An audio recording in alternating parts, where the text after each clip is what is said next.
When you're planning your t-shirt quilt, the very first thing I want you to do is not cut them. It starts by doing a layout. You want to put all of your t-shirts out where you can see them. I just fold them under, fold the sleeves, any extra at the bottom, tuck it under, and then lay them out flat, if you can, on a bed, the floor, sofa, whatever works for you, to get an idea of how big your designs are, which is the biggest one, which is the smallest one, and how big your quilt might end up being.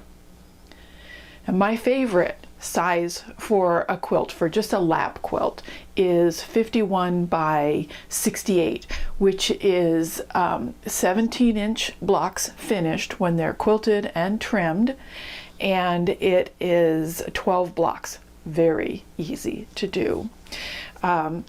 So anyway, lay out your t-shirts, get an idea of how big of a quilt you can get from the t-shirts that you have.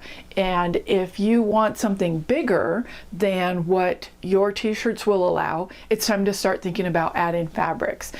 You can add in borders on the blocks. You can add in whole squares like I did with this one. I loved this fabric so much that I just wanted to see a whole square of it right on the top of the quilt. You can get more t-shirts, raid the closet, whatever you want to do to make your quilt the size that you want it to end up being. So you don't have to go with just the size of the t-shirts that you have.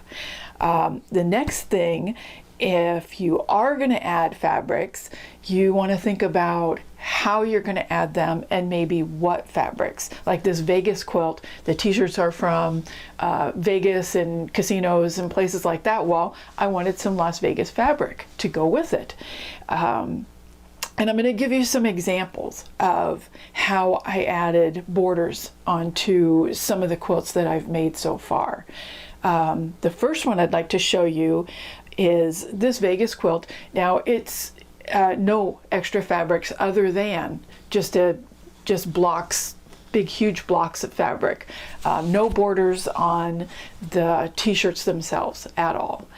And the next one, this is actually the first t-shirt quilt that I made. It was for my sister-in-law Marilyn, and it was made out of her marathon running t-shirts.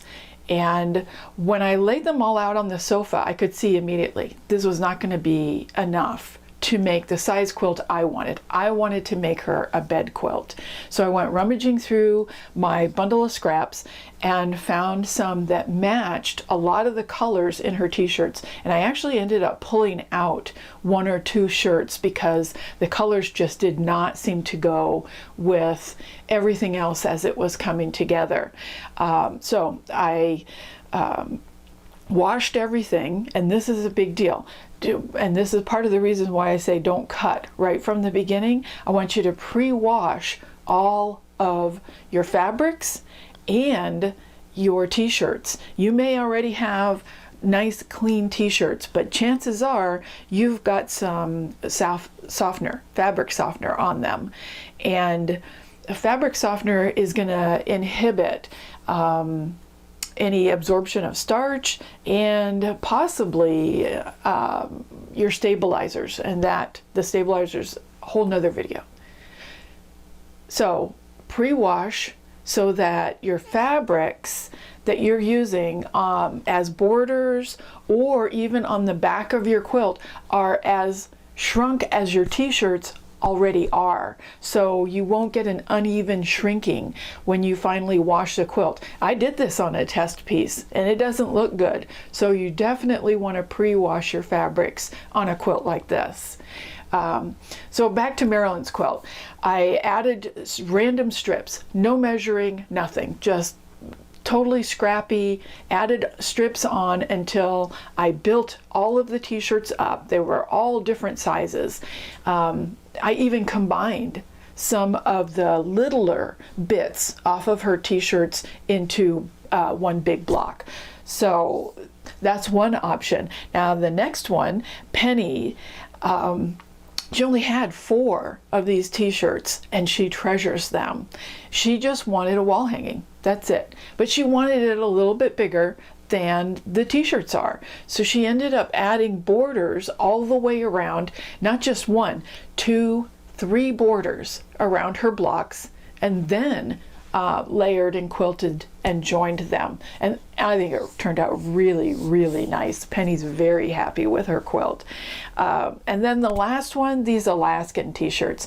I don't know if you know it, but I live in Alaska. That's my home. It's been my home since 1978.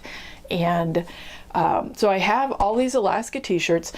None of them really matched size-wise, but I found a consistency in that some were really rectangular in the designs, and that allowed me to bring in big chunks of a gorgeous fireweed fabric. And I think the fabrics really offset the t-shirts.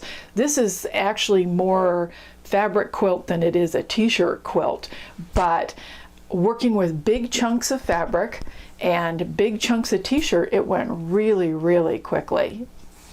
So wash everything, even the t-shirts, to get out any fabric softeners that might be in them. And let me show you something that I've been using. I've been using these dryer balls for quite a while now instead of fabric softener. So if you think that you're going to have a static issue, you might take a look at using some of these things. They're kind of cool. Okay, once you've got everything pre-washed and probably pressed, definitely the fabrics that you're going to use for the backing and any borders, starch them. Starch, starch, starch. You're going to see that in the next video when I start talking about stabilizers, and that's when we're going to get to cutting up your t-shirts.